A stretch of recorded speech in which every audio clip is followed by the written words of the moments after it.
Congratulation सबको जो आ रहे हैं। आपका बहुत बहुत एक्सपेक्टेशंस होगा। नया कॉलेज लाइफ स्टार्ट होने वाला है, वो भी छोटा मोटा नहीं, 5.5 साल का लंबा जर्नी है।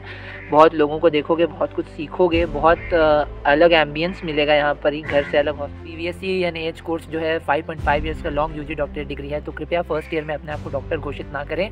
फ़ोटोज़ खिंचाना और अपलोड करना अलग बात होती है, पर कहीं भी सोशल मीडिया में डॉक्टर का टैग लगाने से बचें। हम बेहतर है कि हम अपने आप को वेट स्टूडेंट या वेट लिख के कॉलेज में सीनियर्स को रिस्पेक्ट देना बहुत बड़ी बात होती है। हमारे कॉलेज में जो भी है सीनियर्स, उनको आपको सर मैडम करके ही एड्रेस करना है और उनसे कभी भी डायरेक्टली उनके नाम से या उनको देख करके डायरेक्टली पुकार करके नहीं बात करते हैं।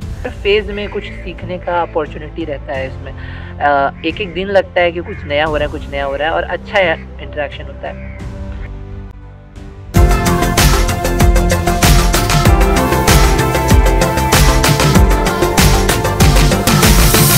Hello everybody, welcome back to my channel vet life Nihal. मैं Nihal Srivastava, 3rd year veterinary student at Ranchi veterinary college, Birsa agriculture university Kanke. आज का जो ये वीडियो है मेरा, वो ख़ास तौर पे हमारे जो फ्रेशर्स बैच हैं 2K24 जो अब इस रांची वेटनरी कॉलेज में एडमिशन लेंगे, उनको डेडिकेटेड है, उनके लिए है बेसिकली। और बाकी अदर कॉलेजेस में भी मोर और लेस सेम ही अप्लाई होता है। तो ग्रीटिंग्स टू एवरीवन। सबसे पहले मैं कॉन्ग्रेचुलेशंस करना चाहूँगा to all the upcoming students जिन्होंने एग्ज़ाम दे करके सीट क्रैक करके अपना एडमिशन ले रहे हैं। तो आप लोग डिज़र्विंग हो। First of all welcome in the college. 5.5 साल का लंबा जर्नी स्टार्ट होने वाला है। अब पता नहीं मुझे कितने लोग मन से आ रहे हैं, कितने लोग कुछ और प्लान्स लेकर के आ रहे हैं, क्या करना है उसके बाद, छोड़ना है, रहना है, जो भी आपका डिज़ायर्स हो। बट मेरा अगर सजेशन ये रहेगा कि कॉलेज लाइफ जो है, UG लाइफ जो स्टार्ट होता है, वो बहुत मेमोरेबल होता है। फर्स्ट ईयर तो बहुत ही अच्छा, मतलब यादगार, ज़्यादातर याद रहता है कब आए थे, कैसे आए थे और कैसे हम लोग जाएंगे डिग्री करके। तो बहुत अच्छा समय रहने वाला है और अपने कोर्स को आप वैल्यू दे करके पढ़ोगे तो बहुत अच्छा रहेगा। विद दिस कुछ बेसिक्स जो है कॉलेज के, जो अगर हम लोग आए थे तो हम लोग को नया नया सीखने मिला था, तो मैं अपनी तरफ से आपको शेयर कर देता हूँ, जो आपको यहाँ पे अगर आप आओ तो काम देगा इन्फॉर्मेशन। बाकी तो यहाँ आकर के बहुत चीज़ें सीखने को है। बेसिक्स जो चीज़ें हैं वो मैं आपको बता देता हूँ कॉलेज लाइफ के लिए। तो आप प्रिपेयर्ड होकर के आओ थोड़ा सा कि हाँ, ऐसा कुछ मतलब शॉकिंग नहीं है या कुछ अच्छा एक्सपेक्ट करके आए थे वैसा है नहीं। तो एक जनरल सा ओवरव्यू आपको दे रहे हैं, गाइडलाइंस कह लो या सजेशंस कह लो आपके लिए, ताकि आप अपने आप को प्रिपेयर करके आओ यहाँ पर ही। तो सबसे पहले बता दूं कि फर्स्ट ईयर जो है वो सबसे नूब बैच होता है पूरा कॉलेज में। तो आप पे ही सारा जितना भी है ना प्रोटोकॉल्स और वो सब का प्रेशर रहता है फॉलो करने का। हम लोग जब आए थे तो कुछ पता नहीं रहता था, तो बहुत गलती करते थे, बहुत मतलब ऊंच नीच होता था, बिहेवियर में एडजस्टमेंट में प्रॉब्लम्स आता था। तो मतलब बाहर से जो आते हैं उनको लगता है ये क्या है, और जो ऊपर रहते हैं सीनियर्स रहते हैं उनको एक्सपेक्टेशन रहता है अरे ये कैसा बैच है, ये क्या है। तो एक बैलेंस वाला अंडरस्टैंडिंग नहीं आ पाता है। तो अगर आप देख रहे हो तो आप कम से कम इतना बेसिक्स पूरा देख लेना, तो आप तैयार हो क्या होगे कि आपको क्या एक्सपेक्ट करना है और कैसा रहेगा। तो सबसे पहले मैं कॉलेज का ओवरव्यू दे और सजेशन देने से पहले बता देता हूँ कॉलेज में आप आओगे तो आपका कैसा होने वाला है सब चीज़, ठीक है। तो firstly talking about the orientation. तो ओरिएंटेशन बेसिकली एक प्रोग्राम होता है जिसमें स्टूडेंट्स को कॉलेज से इंट्रोड्यूस किया जाता है, साथ ही साथ कॉलेज के जो फैकल्टी, सीनियर्स और स्टाफ हैं सबको नए स्टूडेंट से जान पहचान कराया जाता है। तो ये एक सॉर्ट ऑफ इंटरेक्शन है जिसमें आप ऑफिशियली कॉलेज में एक्सेप्ट हो रहे हो और आपको और कॉलेज के लोगों को एक दूसरे से जान पहचान करवा दिया जाता है। तो ओरिएंटेशन आपको पता है जब भी स्टार्ट हो रहा है। I met with a junior, तो उससे पता लगा है कि मे बी आप लोग शायद 18 सितंबर। तो उस दिन आपको तो प्रॉपर कॉलेज यूनिफॉर्म में ही आना होगा। अपना जो भी आपका वाइट ड्रेस है, टाई लगा करके, आप गर्ल्स लोग जो है वो अपना, शायद चोटी तो आप बाद में भी सीखोगे यहाँ पे, तो तैयारी करके आपको आना है अच्छे से यूनिफॉर्म में ही रेडी होकर के। उस दिन का ये रहता है बेसिकली कि आपको ऑफिशियली इंट्रोड्यूस करा दिया जाता है। आपको, हम कभी बनाए नहीं ओरिएंटेशन का वीडियोस, 2 अपकमिंग बैचेस जो हम लोग के जूनियर्स आए, पर मुझे लगा नहीं कि ये एक एक्सपीरियंस ऐसा होता है जो आपको सीखना या देखना और खुद से ही मतलब उसको इम्बाइब करना चाहिए। तो आप इंट्रोड्यूस करोगे अपने आप को स्टेज पे जा कर के सबसे। टीचर्स रहेंगे, आपके प्रोफेसर्स रहेंगे, सारे सीनियर्स रहेंगे, सब आपको सुनते हैं कि आप कहाँ से हो, आपका नाम क्या है, आपका कोई हॉबी है जो शेयर करना है। मेरा तो खैर बहुत वाइड कचड़ा हुआ है उस मैटर पे, तो वो आपको अपना स्टेज में इंट्रोड्यूस करना रहता है। तो उसका आप एक जनरल सा इंट्रोडक्शन ब्रीफ तैयार भी कर सकते हो कि मेरा नाम ये है, मैं यहाँ से हूँ, मैंने इस ईयर में ये कॉलेज में या ये मैट्रिकुलेशन इंटर पास किया है और मुझे कुछ करना पसंद है। अगर कुछ करने वाला हॉबी है तो फिर वो नोट हो जाता है हमारे माइंड में, वो आपको दोबारा करवाया जाएगा। तो नहीं भी बोलोगे तो करवा ही दिया जाता है एट लास्ट, ओरिएंटेशन में नहीं। तो उस दिन आपको बस इंट्रोड्यूस किया जाएगा और उसी दिन आप ओरिएंटेशन में जिस दिन आओगे तो आपको हॉस्टल्स आपके अलॉट हो जाएंगे, रूम नंबर्स, ठीक है। By the time the orientation ends आपका इंट्रोडक्शन सारे फैकल्टीज़ और सबसे कंप्लीट हो जाएगा। उसके बाद में आपको और हॉस्टल्स अलॉट हो जाते हैं कि आपका हॉस्टल नंबर दे दिया जाएगा, हॉस्टल नंबर और हॉस्टल रूम। मोस्टली जो जूनियर्स रहते हैं फर्स्ट ईयर के वो हॉस्टल 1 में रहते हैं, आप लोगों ने प्रीवियस व्लॉग्स भी देखा होगा। तो हॉस्टल नंबर 1 का रूम नंबर्स आपको दे दिया जाएगा। आपके ऊपर है उसी दिन अपना हॉस्टल रूम जा कर के खोलो, देखो। फर्नीचर बता देता हूँ, कबर्ड तो बहुत अच्छा देता है, बहुत स्पेशियस कबर्ड है। 2 पर्सन्स इन 1 रूम अलॉटेड इन बॉयज़ हॉस्टल। गर्ल्स हॉस्टल का थोड़ा स्पेस रिक्वायरमेंट थोड़ा वो है, ज़्यादा है, क्योंकि वहाँ पे सिर्फ 2 ही हॉस्टल्स हैं, तो उनका अलग सीन है। यहाँ पे आपको 2 पर्सन पर रूम मिलता है। आपको कबर्ड है, बहुत स्पेशियस है, अपना सामान सब आराम से रख भी सकते हो, कुछ भी है। और साथ ही साथ में एक फोल्डिंग या चौकी कह लो और एक स्टडी टेबल विद चेयर। ये बेसिक जो फर्नीचर एक हॉस्टल में प्रोवाइडेड होना चाहिए ये आपको मिल जाएगा।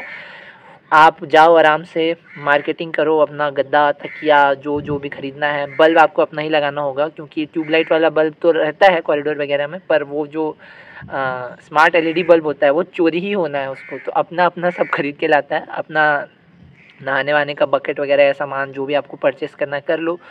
It is up to you कि आपको उसी दिन से हॉस्टल में रहना स्टार्ट करना है कि आप उसके अगले दिन या जब भी आप 1-2 दिन टाइम निकाल करके फिर बाद में सेटल होने आओगे तब, ठीक है। तो क्लास स्टार्ट होने में जनरली 1-2 दिन गैप दिया जाता है ताकि आप एक्लिमेटाइज़ कर लो यहाँ पर ही, और हॉस्टल्स पहले अलॉट हो जाते हैं तो आप उसी दिन सेटल कर सकते हो। या आप कुछ दिन बाद 1-2 दिन बाद जो है सामान रख के चले गए रूम लॉक करके, बाद में आकर के अपना आराम से अरेंज करो, अपने हिसाब से डेकोरेट कर लो, जितना अच्छा स्पेस अपना रख सकते हो वो आपके ऊपर है। थोड़ा सा लाइटिंग कर दो, कुछ सजा दो, जितना अच्छा लगे, मतलब एम्बियंस आपके हिसाब से आप उसको अपना एडजस्ट कर सकते हो। तो ओरिएंटेशन के बाद बात करते हैं हम लोग का फर्स्ट क्लास, दैट इज़ हम लोग आ रहे हैं एकेडमिक्स पे। तो क्लासेस जो है आपको पता ही होगा, शायद मेरे कुछ वीडियोस में मैंने बताया भी है कि 9 या 10 बजे से क्लासेस स्टार्ट होते हैं और वो शाम के 5 तक रहते हैं, ठीक है। अब फर्स्ट ईयर में 3 सब्जेक्ट्स आपको पढ़ने हैं जो बहुत बेसिक्स हैं। वो प्री क्लिनिकल है, मतलब पैरा क्लिनिकल भी नहीं, क्लिनिकल भी नहीं, प्री क्लिनिकल, जो आपको जानना ही जानना है इससे पहले कि आप आगे बढ़ पाओ। तो 3 सब्जेक्ट्स क्या है, एनाटॉमी है, veterinary anatomy, veterinary physiology and livestock production management है। तो एनाटॉमी तो आप जानते हो, बॉडी का जो स्ट्रक्चर होता है किसी भी लिविंग ऑर्गेनिजम्स का, जब तक आप जानोगे नहीं उसमें क्या है, कैसा वो दिखता है, मांस कैसा है, हड्डी कैसा है, कहाँ पे कौन सा नस है, कहाँ पे कौन सा रक्त वाहिका है, तब तक आप उसको कैसे आगे ट्रीट करोगे, तो वो सिखाते हैं।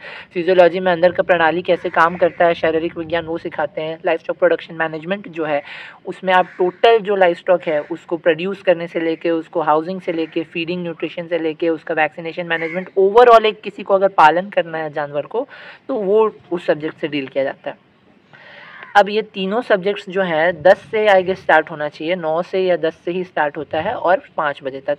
अब फर्स्ट ईयर का 3 ही सब्जेक्ट है और माइंड या एनाटॉमी का credit our is very very high, वो पूरा 19 सब्जेक्ट्स में और नहीं है। तो बिल्कुल अपना एनाटॉमी को अच्छा रखें, उसका क्रेडिट आवर बहुत ज़्यादा है, तो उसमें पढ़ना ज़्यादा है और उसमें स्कोरिंग भी है, तो उसमें आप अच्छा मार्क्स उठा करके अपना OGPA बढ़ा सकते हो। तो पढ़ाई पे शुरू से ही ध्यान देंगे तो बेटर है, और जो धीरे धीरे समय के साथ सीरियसनेस आता है, बट अगर आप कंसिस्टेंटली कुछ भी पढ़ते चलो थोड़ा थोड़ा तो आगे जाके उतना बर्डन नहीं पड़ेगा।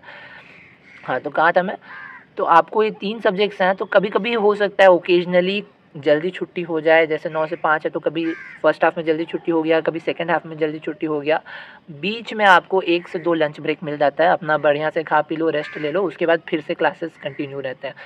तो फर्स्ट ईयर के सब्जेक्ट्स कम हैं तो उनका थोड़ा सा क्लासेस थोड़ा कम होता है, आपको फ्री टाइम थोड़ा ज़्यादा मिलेगा एक्सप्लोर करने के लिए, पर उसमें भी आपसे कुछ ना कुछ काम करा के इंगेज कर दिया जाता है। आप NSS में पार्टिसिपेट करोगे और सीनियर्स का कुछ कुछ काम पकड़ा दिया जाता है, वो आप करोगे। चाहे आपको कॉलेज की तरफ से कोई फंक्शन फेस्ट में हिस्सा लेना है वो आप करोगे, या अपना हॉबी करोगे, कुछ ना कुछ मतलब आप इंगेज रहोगे उतने टाइम में। तो कोशिश ये करना है कि तीनों सब्जेक्ट्स को ही बैलेंस करके चलें। एनाटॉमी, फिजियोलॉजी, LPM सबका क्रेडिट अच्छे खासे हैं और ये बहुत बेसिक सब्जेक्ट है। आपको इनमें इंटरेस्ट आ गया तो आप आगे चल के पढ़ सकते हो, आप अच्छा कर सकते हो उसमें। तो बुक्स के बारे में कहूँगा, आर के घोष की बुक ले लो सब कोई, जो पढ़ना है जिनको, हाँ माइंड या जो भागना चाहते हैं, मेरा सजेशन उनके लिए यही रहेगा कि आप एडमिशन लो ही मत। अब अटेंडेंस का रूल चेंज हो चुका है, अगर आपका 75% से शॉर्ट करता है तो अब आपका ईयर बैक भी नहीं लगेगा, you will be expelled from the college, निकाले जाओगे। तो यहाँ पे भी समय बर्बाद होगा आपका, कोई अगर नीट का प्रिपरेशन चल रहा है तो वो भी बर्बाद हो जाएगा। तो मेरी बात दिमाग में डाल लो, अगर नहीं पढ़ना है या आप सोच रहे हो कि आपको कहीं और जाना है तो फिर यहाँ पे क्लास मत करो, वेस्ट हो जाएगा, ठीक है, ये चीज़ दिमाग में रखना। हाँ, अब कहता हूँ कि बुक्स जो है आर के घोष जो है वो आप पढ़ ले लो, रेफरेंस बुक है, बहुत अच्छा है। जो भी आप एनाटॉमी वगैरह पढ़ोगे आर के घोष से आप एक बार रीड मार लेना, आपका बेसिक्स जो एकदम क्लियर हो जाएगा। एलपीएम के लिए तो है जीसी बनर्जी, रिकमेंड करते हैं, थोड़ा सा लेंदी बुक है, अभी और अच्छे अच्छे बुक्स आ गए हैं, आप मेरा प्रीवियस वीडियो देख सकते हो, उसमें आपको मिल जाएगा। फिजियोलॉजी के लिए नोट्स काफ़ी हैं, सफिशिएंट है, और आपका बहुत सारे बुक्स हैं लेकिन वो आप पढ़ नहीं पाओगे, बहुत लेंदी होते हैं, तो नोट्स पे रिलाई करो। और कुछ कुछ बुक्स आपको मिल जाएंगे पीडीएफ के फॉर्मेट में, तो वो आप पढ़ सकते हो। फिजियोलॉजी के लिए जनरल फिजियोलॉजी, आप ह्यूमन फिजियोलॉजी भी पढ़ सकते हो, और स्पेसिफिक फिजियोलॉजी जो एनिमल से रिलेटेड है, जैसे रिप्रोडक्शन वगैरह जो है, वो आपको कहीं ना कहीं क्लास में पढ़ा दिया जाएगा, या आप खुद से नोट्स नेट से डाउनलोड कर सकते हो। वेट भाई का ज्ञान है, वेट्स स्टडी है, बहुत सारे ऐसे साइट्स हैं, एप्लीकेशन है जहाँ से आपको नोट्स अवेलेबल हो जाएगा। एसेसरीज़ की बात करते हैं, ठीक है।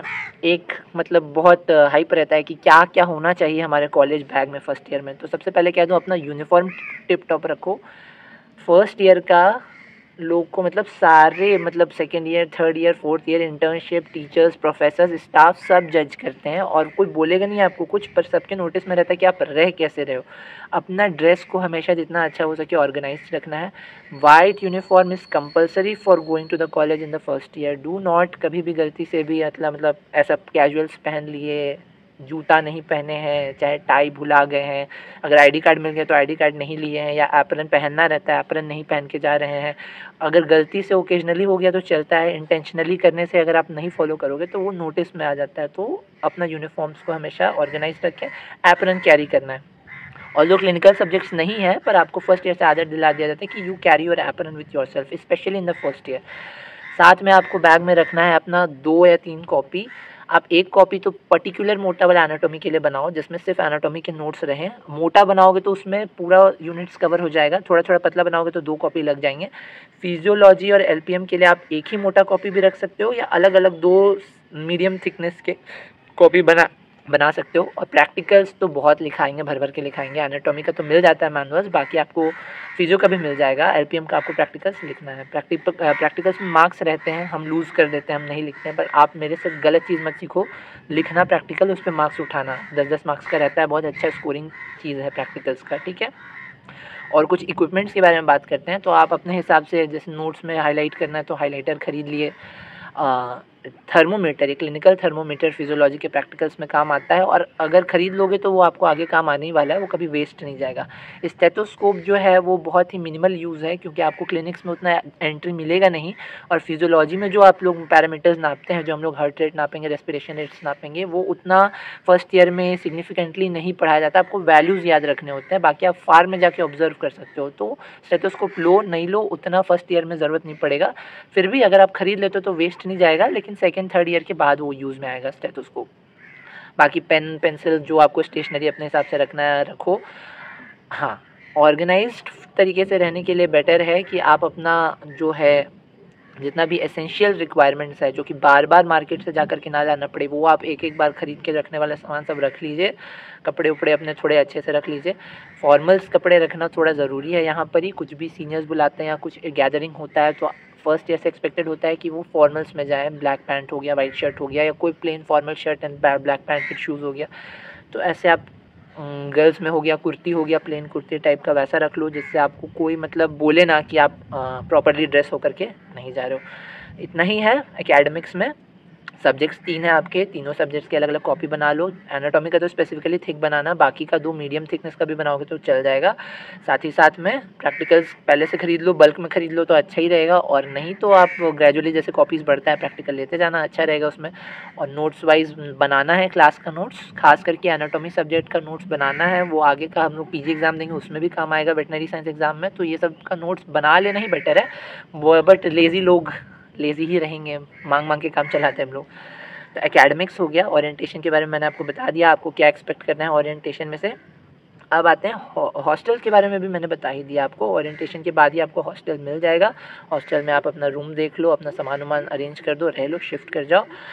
अब मोस्ट इम्पॉर्टेंट पार्ट, जो कि शायद हम लोग को कोई बता दिया रहता तो हम लोग यहाँ आकर के इतना कचरा किचाहन नहीं करते और मतलब शौक नहीं लगता है एडजस्ट करने में, वो है आपको कुछ बेसिक्स गाइडलाइंस या रूल्स जो है अनसेड, वो आपको फॉलो करने के लिए पहले से हम बता देते हैं, जो आपको आइडिया रहे कि हाँ ये तो हम लोग को पता है, ये ऐसा होता ही है। तो टेक्निकल कॉलेज कहते हैं, बहुत ज़ोर दिया जाता है टेक्निकल वर्ड पे, क्योंकि हम लोग का डॉक्टरेट डिग्री है यूजी में। इधर पे आपको कुछ बेसिक रूल्स जो हैं वो एकदम दिमाग में डाल लेने हैं कि अनटिल फ्रेशर्स तो आपको इसको स्ट्रिक्टली अबाइड बाई करना है। फर्स्ट जो है वो है सीनियर्स जूनियर्स इंटरेक्शन। तो सीनियर्स को जितने भी हैं, second year, third year, fourth year, internship और प्रोफेसर्स तो मैंडेटरी, सबसे आपको रेस्पेक्टफुली ही पेश आना है। और ये मतलब हम लोग भी ठीक है, अनबन हो गया, कुछ भी हो गया, लेकिन रेस्पेक्ट लूज़ नहीं होता। ये मैंडेटरी है कि आप अपने हर सीनियर्स को फर्स्ट ईयर में सर और मैडम करके रेफ़र करें। जैसे आप लोग मेरा वीडियोस देखते हो तो लगता है बहुत चिल है हम, या बहुत माहौल अच्छा होगा यहाँ पर, ही है, ऐसा नहीं है। पर फर्स्ट ईयर में जो आपसे एक्सपेक्टेड होता है वो होता है कि आप सबसे नूब, सबसे जूनियर बैच हो, तो आप पे वो रहता है कि आपको यहाँ का तरीका सिखाना है, मतलब बताना है। तो बेसिक्स एक ही रहता है सबसे पहले कि मतलब फाउंडेशन अगर आप कह लो इसी से इंटरेक्शन का, तो वो रहेगा रेस्पेक्ट का।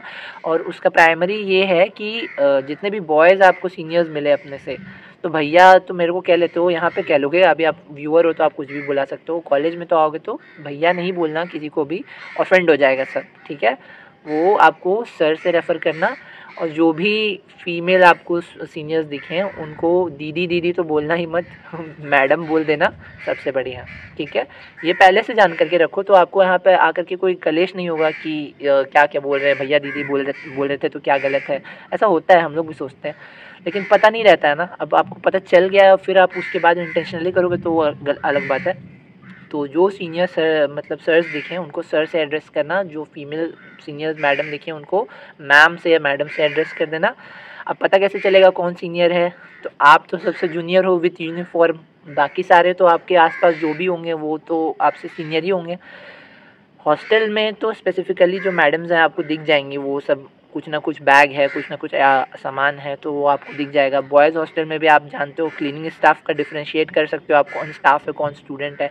रास्ते में भले किसी को नहीं पहचान पाए तो कोई दिक्कत नहीं है, लेकिन हॉस्टल में और वहाँ पे कॉलेज में आप पहचान सकते हो कौन क्या है। तो पहला रूल यही है कि मतलब सबको आप एक सर मैडम करके एड्रेस कर दो। भैया दीदी बोलने से सब गुस्सा आ जाएंगे, और मतलब बोलते ही नहीं है, हम लोग खुद नहीं बोलते हैं, भैया दीदी नहीं बोला जाता है यहाँ पे, सर मैडम। और उसके बाद में तो फ्रेशर्स हो गया तो उसको अलग है, बॉस बुलाया आप अपने कन्वीनियंस के हिसाब से। दूसरा है कि किसी से भी नाम मत पूछना।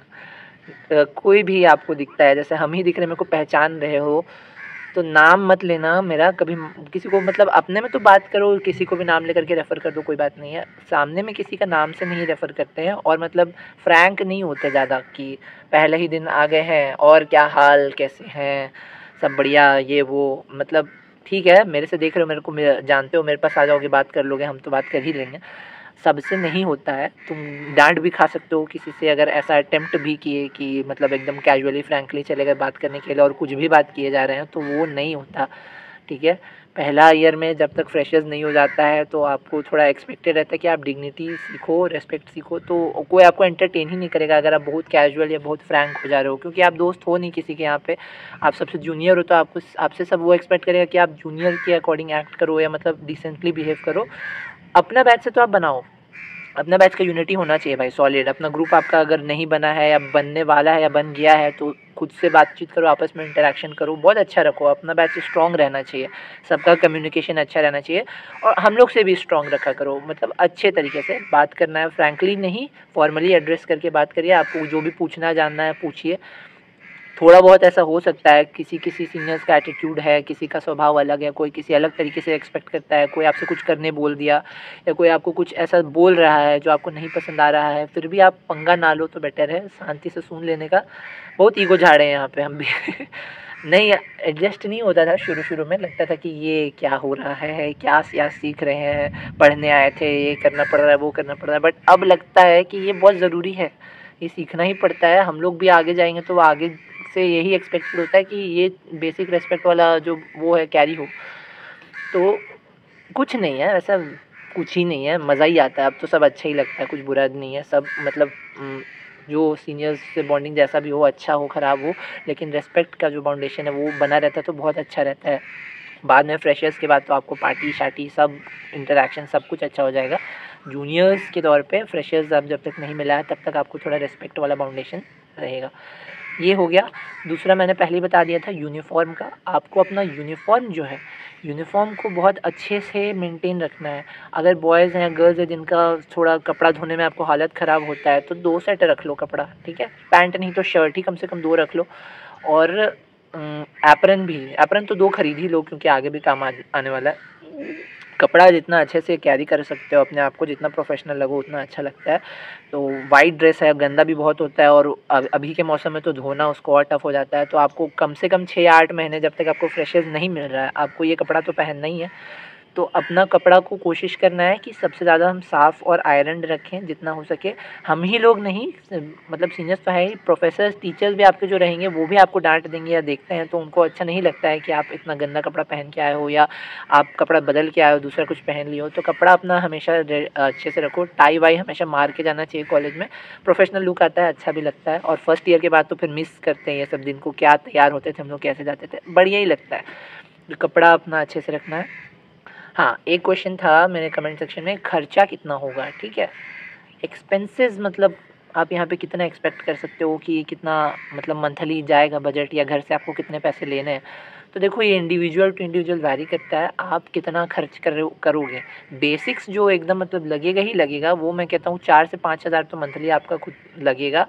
उसमें आपका मेस का आ जाएगा, ठीक है। बॉयज़ हॉस्टल का मैस है, चाहे गर्ल्स हॉस्टल का मैस है, 2,500-3 हज़ार 3,300 का ऐसे करके है आपका मंथली।